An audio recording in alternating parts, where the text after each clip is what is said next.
Hi hello അസ്സലാമലൈക്കും. എന്തൊക്കെയുണ്ട് എല്ലാവരുടെയും വിശേഷം? എല്ലാവരും സുഖമായിട്ടിരിക്കണം വിചാരിക്കും കേട്ടോ.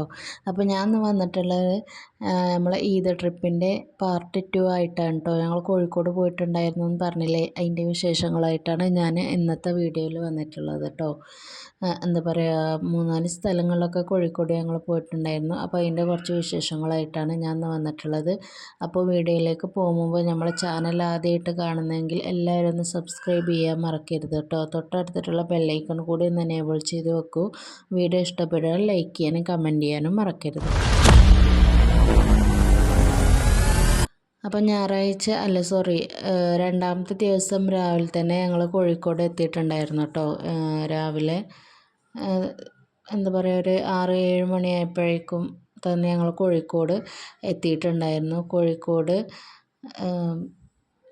എത്തുന്നതിൻ്റെ മുൻപ് വെച്ച് തന്നെ ഞങ്ങൾ എന്താ പറയുക, ലേറ്റായിട്ട് ചായ കുടിച്ചിട്ടുണ്ടായിരുന്നു കേട്ടോ. അതായത് ഒരു ചായയും എന്തെങ്കിലും ഒരു കടിയൊക്കെ ആയിട്ട് ഞങ്ങൾ കഴിച്ചിട്ടുണ്ടായിരുന്നു. അപ്പോൾ ഒരു 7-8 മണിയായപ്പോൾ തന്നെ കോഴിക്കോട് എത്തിയിട്ടുണ്ടായിരുന്നു. ഇപ്പോൾ ഞങ്ങൾ എന്താ പറയുക, കോഴിക്കോട് റെയിൽവേ സ്റ്റേഷൻ്റെ ഫ്രണ്ടിലാണ് കേട്ടോ ഇപ്പോൾ നിൽക്കുന്നത്. നിങ്ങളെ കണ്ടുകൊണ്ടിരിക്കുന്നത് കോഴിക്കോട് റെയിൽവേ സ്റ്റേഷനാണ് കേട്ടോ.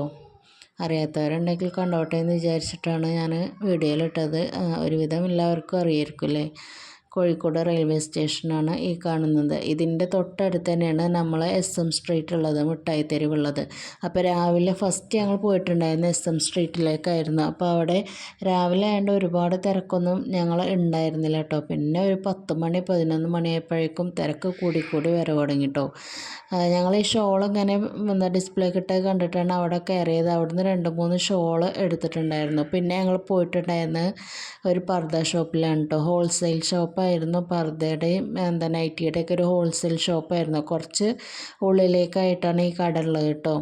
ഇവിടുന്ന് ഇമ്മാക്ക് ഒരു പർദ്ദ എടുത്തിട്ടുണ്ടായിരുന്നു. ഇവരുടെ തന്നെ ഒരു ഈ കാണുന്ന പർദ്ദയാണ് കേട്ടോ എടുത്തിട്ടുള്ളത്. നല്ല റേറ്റിന് നല്ല വ്യത്യാസമുണ്ട്. നമ്മുടെ നാട്ടിൽ നിന്നൊക്കെ എടുക്കുമ്പോൾ ഇതിന് 2000 സംതിങ് റേറ്റ് കൊടുക്കണം. അവിടുന്ന് കുറഞ്ഞ വിലക്ക് തന്നെ ഹോൾസെയിൽ റേറ്റിൽ നമുക്ക് എടുത്തിട്ടുണ്ടായിരുന്നു. പിന്നെ 3-4 നൈറ്റീസ് എടുത്തിട്ടുണ്ടായിരുന്നു. ഈ ഷോപ്പിൽ നിന്ന് ഞാൻ ഒരു ചുരിദാർ എടുത്തിട്ടുണ്ടായിരുന്നു കേട്ടോ. നിങ്ങൾ എൻ്റെ കയ്യിൽ കണ്ട കവറിൽ ഞാൻ ഇവിടുന്ന് എടുത്തിട്ടുള്ള ഒരു ചുരിദാറായിരുന്നു. കണ്ടില്ലേ, ഇത്രയും ഒരു ഇപ്പോൾ 10-11 മണിയായിട്ടുണ്ട്. ആ സമയമായപ്പോൾ തന്നെ നല്ല തിരക്ക് വെച്ച് വരവ് തുടങ്ങിയിട്ട് ഞങ്ങൾ ഇറങ്ങുന്ന സമയത്ത് കടകളൊക്കെ ഓപ്പൺ ആവണേ ഉണ്ടായിരുന്നുള്ളൂ. ഓരോ ഷോപ്പൊക്കെ തുറന്ന് വരുന്നേ ഉണ്ടായിരുന്നുള്ളൂ. ഈ സമയമൊക്കെ ആയപ്പോൾ എന്താ പറയുക, നല്ല തിരക്ക് വന്ന് തുടങ്ങി കേട്ടോ. നമ്മൾ SM സ്ട്രീറ്റിലൊക്കെ പോയാൽ നമുക്ക് ഒരുപാട് വിലക്കുറവിൽ ഓഫറിൽ സാധനങ്ങൾ നമുക്ക് വാങ്ങിക്കാൻ കിട്ടും കേട്ടോ. ഞങ്ങൾ നാട്ടിൽ വാങ്ങിക്കുന്ന സാധനങ്ങളെക്കാട്ടിലും എന്താ പറയുക, ഓഫർ പ്രൈസിൽ നമുക്ക് വാങ്ങിക്കാൻ കിട്ടും. കുറച്ച് രാവിലെയൊക്കെ പോവുകയാണെങ്കിൽ നമുക്ക് എന്താ പറയുക, സ്വസ്ഥമായിട്ട് വാങ്ങിക്കാം കേട്ടോ. അങ്ങനെ അവിടുന്ന് കുറച്ച് സാധനങ്ങൾ, എനിക്ക് ഡ്രസ്സ് എടുത്തു, ഉമ്മാക്ക് ഡ്രസ്സ് എടുത്തു. അങ്ങനെ കുറച്ച് ഇതൊക്കെ എടുത്തു കഴിഞ്ഞിട്ട് പിന്നെ ഞങ്ങളോട് തിരിച്ചിറങ്ങി. നിങ്ങളിപ്പോൾ കാണുന്ന മാനാഞ്ചിറയാണ് കേട്ടോ. മാനാഞ്ചിറ കുളമാണ് ഇപ്പോൾ ഈ കണ്ടുകൊണ്ടിരിക്കുന്നത്. പിന്നെ അവിടുന്ന് ഞങ്ങൾ നേരെ പോയിട്ടുണ്ടെങ്കിൽ ബീച്ചിലേക്കായിരുന്നു കേട്ടോ. ബീച്ചിലെത്തിയപ്പോൾ ഉച്ചയായിട്ടുണ്ടായിരുന്നു. അപ്പോൾ ചോദിച്ചുവിനും ബീച്ചിൽ പോരണമെന്ന് ഭയങ്കര വാശി. ഞങ്ങൾ 4 മണിക്ക് ഏറ്റവും ലാസ്റ്റ് ബീച്ചിൽ വരണം എന്നായിരുന്നു. പക്ഷെ അവൻ ഫസ്റ്റ് വണ്ടി കയറിയിരിക്കും കോഴിക്കോടേക്ക് എന്ന് പറയപ്പോൾ തുടങ്ങിയതാണ് ബീച്ചിൽ പോകണം. അങ്ങനെ ഉച്ചക്കാണ് കേട്ടോ അപ്പോൾ ഈ ബീച്ചിൽ നിങ്ങൾ കാണുന്നത്. ഒരുപാട് നേരം നിന്നിട്ടുണ്ടായിരുന്നില്ല. വളരെ കുറച്ച് സമയം മാത്രമേ ബീച്ചിൽ നിന്നിട്ടുള്ളൂ. കാരണം ഉച്ച സമയമായതുകൊണ്ട് നല്ല വെയിലായിരുന്നു. അപ്പോൾ അല്ലുവിനെ ബീച്ചിലേക്ക് എന്താ പറയുക, കളിക്കാൻ വേണ്ടിയിട്ടാണ്. കളിച്ച് കഴിഞ്ഞാൽ ഭയങ്കര ബുദ്ധിമുട്ടാണ് പിന്നെ വണ്ടി കയറാനൊക്കെ. അപ്പോൾ കുറച്ച് നേരം അവൻ്റെ വാശിക്ക് വേണ്ടിയിട്ട് മാത്രം കുറച്ച് നേരമുള്ളൂ ഞങ്ങൾ ബീച്ചിൽ സ്പെൻഡ് ചെയ്തിട്ടുണ്ടായിരുന്നു. അവിടുന്ന് നല്ല എന്താ പറയുക, കക്ക പൊരിച്ചതും കാടമുട്ട റോസ്റ്റൊക്കെ കഴിച്ചിട്ടുണ്ടായിരുന്നു കേട്ടോ. അതിൻ്റെ ഒന്നും വീഡിയോ എനിക്ക് എടുക്കാൻ പറ്റിയിട്ടുണ്ടായിരുന്നില്ല. എന്താ പറയുക, കണ്ടില്ലേ, ഈ സമയം ഉച്ചയാണെങ്കിൽ കൂടിയും ആളുകൾ ഉണ്ടായിരുന്നു കേട്ടോ. അത്യാവശ്യം തിരക്കൊക്കെ, പെരുന്നാളും അല്ലേ, അത്യാവശ്യം തിരക്കുണ്ടായിരുന്നു.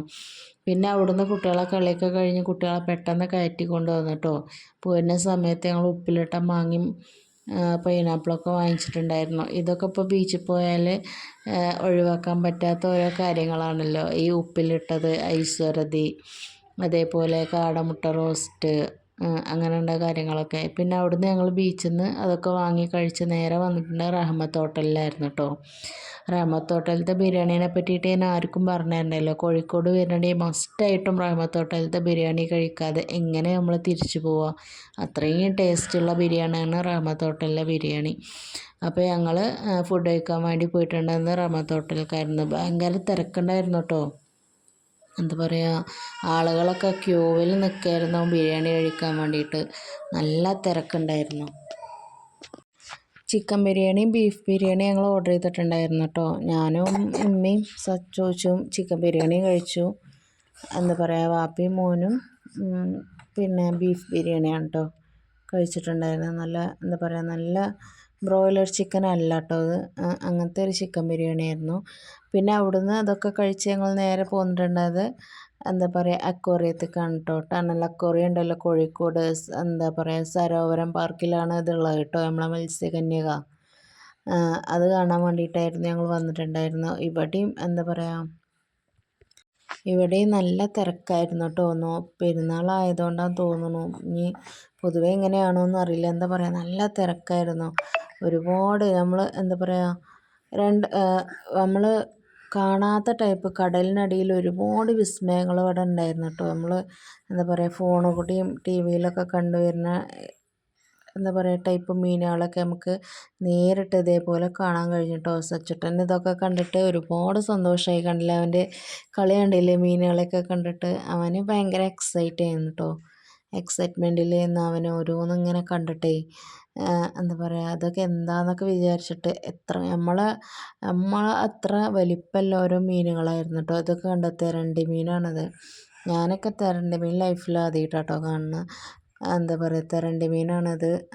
അവർ പോകണ കാണാനൊക്കെ ഭയങ്കര രസമായിരുന്നു. വെറൈറ്റി കളറിലും ഷേപ്പിലൊക്കെ ഉള്ള ഒരുപാട് മീനുകളുണ്ടായിരുന്നു കേട്ടോ. ഇതൊക്കെ കാണാൻ ഒരുപാട് പേരും ഉണ്ടായിരുന്നു.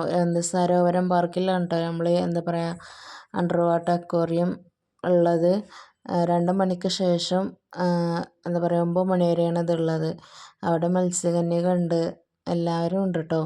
നല്ല അടിപൊളിയായിട്ട് നമ്മൾ കൊടുക്കണ കാശിന് നമുക്ക് അടിപൊളിയായിട്ട് ഫുള്ളായിട്ട് കണ്ടു വരാം കേട്ടോ. അതൊക്കെ കഴിഞ്ഞ് കുറേ എന്താ പറയുക ഇതേപോലത്തെ മാർക്കറ്റുകളും ഉണ്ട് കേട്ടോ. അവിടെ എന്താ പറയുക ഒരുപാട് സാധനങ്ങളുണ്ട്. ഇതൊക്കെ സെറ്റ് ചെയ്ത് വെച്ച് കാണാൻ തന്നെ നല്ല രസമായിരുന്നു. അതൊക്കെ കണ്ടിട്ട് ഞങ്ങൾ തിരിച്ചിറങ്ങി. എന്താ പറയുക, ഞാൻ അക്വേറിയത്തിൻ്റെ ഫുൾ ഡീറ്റെയിൽഡ് വീഡിയോ ഞാൻ വേറൊരു വീഡിയോയിൽ ഇടാം കേട്ടോ. ഒരുപാട് എന്താ പറയുക വെറൈറ്റി മീനുകളുണ്ടായിരുന്നു. അതിൻ്റെ വീഡിയോ ഞാൻ എടുത്ത് വെച്ചിട്ടുണ്ട്. അപ്പോൾ ഇത്രയൊക്കെ ഉള്ളൂ. പിന്നെ രാത്രിയായപ്പോൾ ഞങ്ങൾ തിരിച്ച് വീട്ടിലേക്ക് തന്നെ വന്നിട്ടോ. അപ്പോൾ നമ്മളെ വീഡിയോ ഇഷ്ടപ്പെട്ടിട്ടുണ്ടെങ്കിൽ എല്ലാവരും ഞാൻ പറഞ്ഞ പോലെ ചാനൽ സബ്സ്ക്രൈബ് ചെയ്യാനും ലൈക്ക് ചെയ്യാനും കമൻറ്റ് ചെയ്യാനും മറക്കരുത്.